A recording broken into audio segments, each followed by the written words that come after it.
Hi everyone, it's Bo, your niche school counselor. For those of you planning to apply to a four-year college in the future, I'm going to walk you through how to stay on track. Some of you may be a little more familiar with the process, so if you need to fast forward to certain sections, feel free to jump around wherever you may be in the process. There is so much that goes into getting accepted by your dream college, so I want to cover some things that you need to know leading up to that moment when it's finally your turn to apply.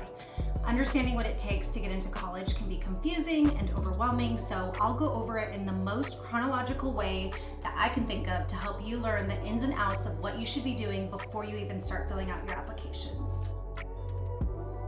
First, you must understand what colleges look for when accepting students. It can be scary to think about this group of people reviewing your application and credentials and deciding if you're good enough to attend their college. Judgment is scary when you don't even know what factors they're judging you on. Let's talk about these different factors that colleges review when they're making these decisions. In general, most colleges will take a holistic approach. What that means is that they will consider several different factors when reviewing potential candidates. They'll look at your GPA, classes you took in high school, and SAT or ACT scores if you submit them. However, many schools are no longer requiring SAT or ACT scores, making that college known as test optional. Some schools have even gone test free, which is also commonly referred to as test blind, meaning that they won't even consider or review your SAT scores if you submit them. Factors will vary from school to school. They'll also consider things like your extracurricular activities and review your short answers, essays, and your letters of recommendation.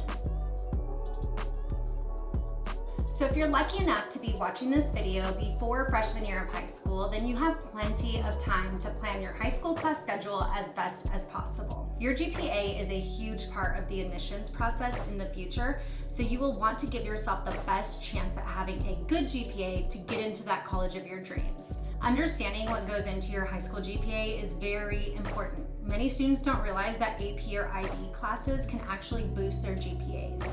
To account for those higher level courses, a lot of high schools will place the AP and IB classes on a higher GPA scale, meaning you have the chance to earn a 5.0 or a 6.0 on a weighted GPA scale compared to the standard 4.0 scale. This can all be very confusing, so I would suggest that you closely review your high school's course catalog, and my biggest recommendation is to really go through that GPA section, so that way you can truly understand which courses are going into your weighted and your unweighted GPA. At my previous high school that I worked at, core classes, foreign language, and sometimes other random classes like computer science or psychology would go into your weighted GPA. And what was important to understand is that the weighted GPA played a role in rankings, and valedictorians were selected based off of that weighted GPA. So a piece of advice that I share with middle school students before heading off to high school is to plan their schedule according to what they can handle successfully. This is a good rule of thumb to keep in mind even if you're already in high school. Here's one example. If you're a student who struggles in math typically and you plan on joining marching band, we all know that marching band is a huge, intense time commitment, so you may want to hold back on choosing a pre-AP math class, but you can still take an advanced class in a subject that you might feel stronger in. You want to challenge yourself while still being able to get good grades in those classes. I frequently tell my students that it does them no good to take an AP class if they end up failing one of them. This will serve you poorly and just make it that much harder to improve your GPA. There's nothing wrong with taking on-level courses if that's the only way you can successfully manage, but also don't limit yourself by not attempting. Many students don't realize that if they're willing to put in the effort and the time, they truly can handle taking more advanced classes throughout high school.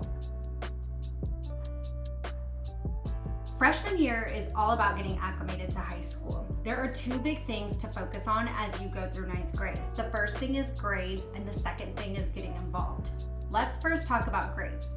Choosing your courses carefully is vital because in the end, your GPA and your grades will play a significant role. Freshman year, your main focus should be gaining those tools for success in your high school classes.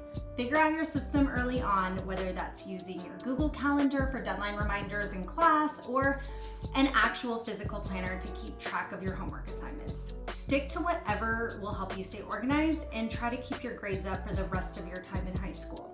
Grades aren't everything though. Extracurricular activities can often play a huge role in college admissions.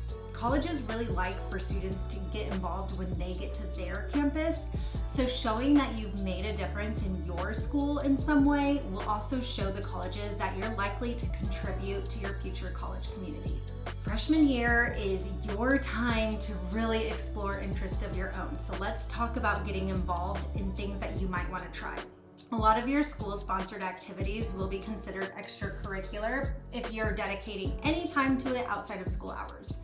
So things like band, dance, sports teams, those will all count as extracurricular. And aside from those school-sponsored teams that you're familiar with, getting involved could also mean just taking an elective class that requires outside of class participation. So classes like journalism, sports med, or photography, they might require you to take pictures at a football game or be an athletic trainer at some sporting event. And those are all skills and qualities that you can also count as an extracurricular activity because you're doing things outside of the classroom. Getting involved could also really mean starting your own club at your school or joining an existing club. And one of the biggest positives of all of these different ways of getting involved is that you can meet new friends and you can discover a new passion.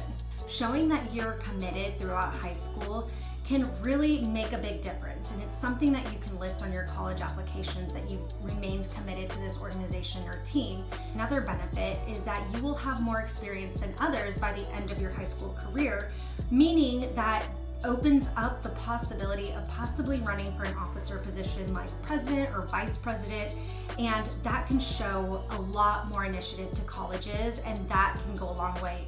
Another reason getting involved is an important part of freshman year is because it really does allow you to see where your interests might lie.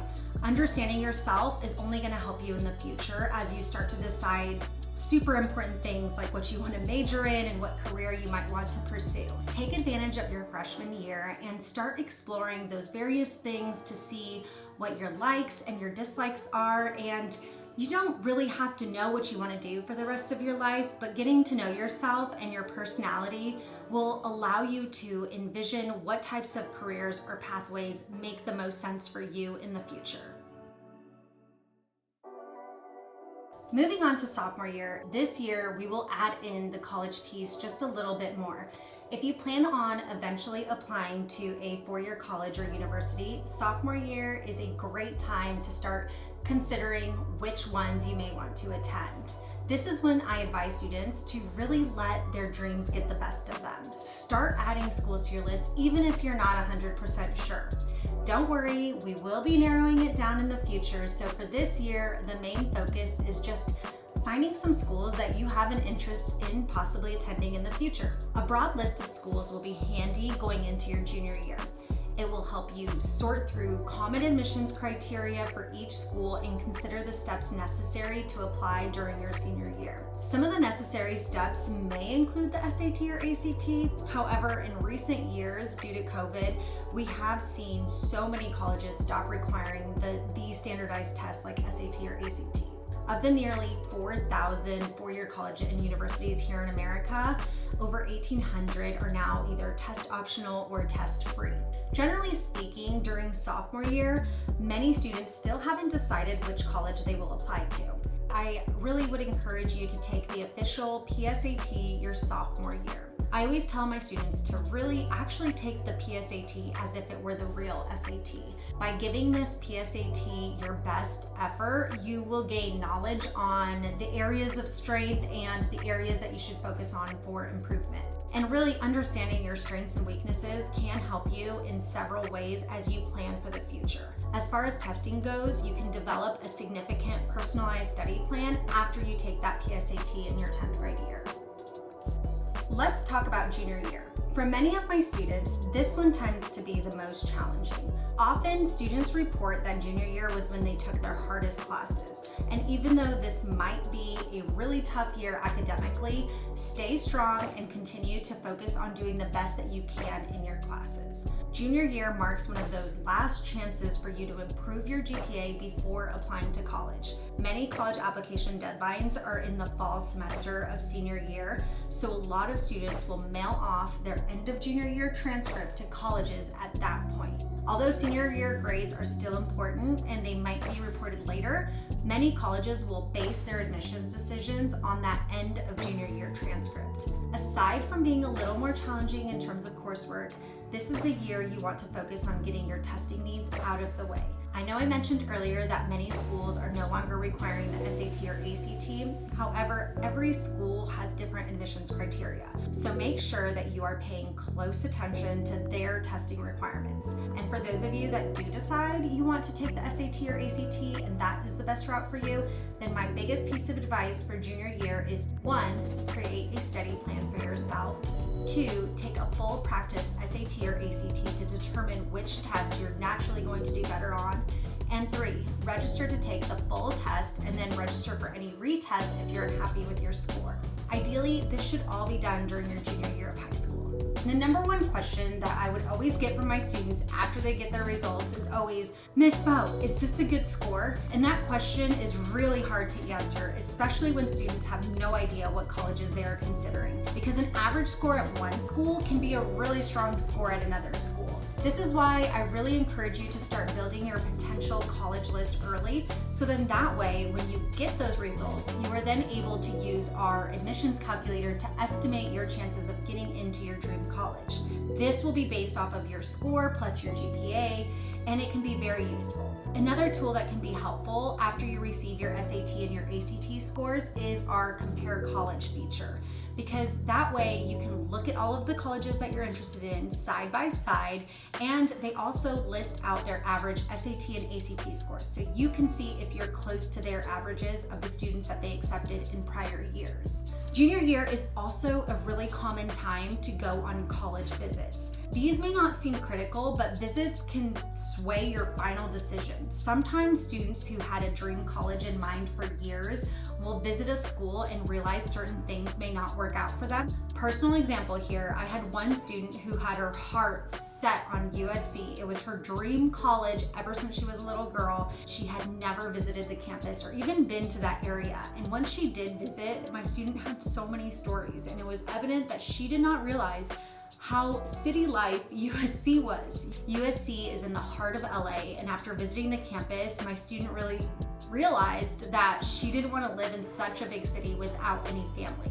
She ended up choosing another college in California, UC Davis, and UC Davis is in a much smaller town than LA. It has more of a college town vibe that she didn't even realize she was looking for until after her college visit. So I really encourage you to make college visits a priority your junior year. Set your plan early in the school year with your parents. It gives you something to look forward to, and you can plan accordingly. Also, make the most out of your college visits by asking the right questions and looking for certain things on campus. On our niche blog, we have a lot of tips and articles on how you can make the most out of your college visit. Those will be linked below in the timestamp of this video. For those of you who are not able to afford or have the time to visit all of the colleges on your list, we also have a lot of great resources on our niche social pages. So we'll have videos like day in the life, campus tour, even dorm review videos to give you an inside look into those colleges from a student perspective. While junior year is super busy, make sure you don't forget to do these key things before heading into your summer break. At the end of your junior year, you should ask your teachers, your counselor for a letter of recommendation. This will ensure that you are top of mind for your teacher because they just had you in their class all year, and it also gives them plenty of time to write you a more solid letter of recommendation. Another thing that you need to do before summer break is to ask your counselor for an unofficial copy of your transcript. This way you can get a jump start on your college apps in the summer, and many of them will open up on August 1st. So having your transcript on hand will be very useful as you start the actual process of completing your application. Let's talk senior year logistics now. First off, I want to be clear that I am pretty much considering you a senior as soon as you leave high school at the end of your junior year. A lot happens in the summer before senior year, so when I refer to some of these activities that need to be done in the summer, I'm talking about the summer before senior year. There are a few things that you can do over the summer to set yourself up for success when you're applying to colleges. One of the main things that you can do early on is narrow down your options. Really make a realistic list of the schools that you intend to apply to. This will help you make a list, a plan, and get organized. Every college has different admissions requirements, which can get overwhelming quickly as you get started on your applications. So if you need help narrowing down your list, I advise you to research these colleges closely and consider your chances of acceptance. You will commonly hear people refer to colleges as reach, target, and safety. A reach school is a dream school that you would love to get into, but the chances might be a little bit lower for you to get accepted.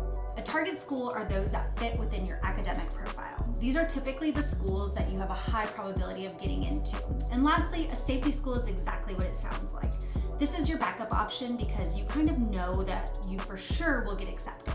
So when you're narrowing down your list, what you should do is take a close look at each college and be as realistic as possible in terms of which colleges are reach schools, target schools, and safety for you specifically. Most students will narrow down their list to about 5 to 7 colleges that they will focus on for their applications, and having 1 to 2 safety schools is ideal as well. The general rule of thumb is that for every reach school that you put on your list, you also have a solid 2 to 3 target schools that can counterbalance that. Typically, I tell students that 1 solid safety school is enough as long as you know for sure you will get accepted. For many students, this might mean a junior college or local community college as a backup option. As long as you're going to be happy going to this for sure option, then it's okay. While 5 to 7 colleges is pretty average, I have had students apply to 20 to 30 schools, and I've also seen students apply to 1, get accepted, and be happy. In the end, narrow down your list to what works best for you, and remember that each school you apply to is going to take money, time, and effort. So be realistic about the schools that you want to focus on.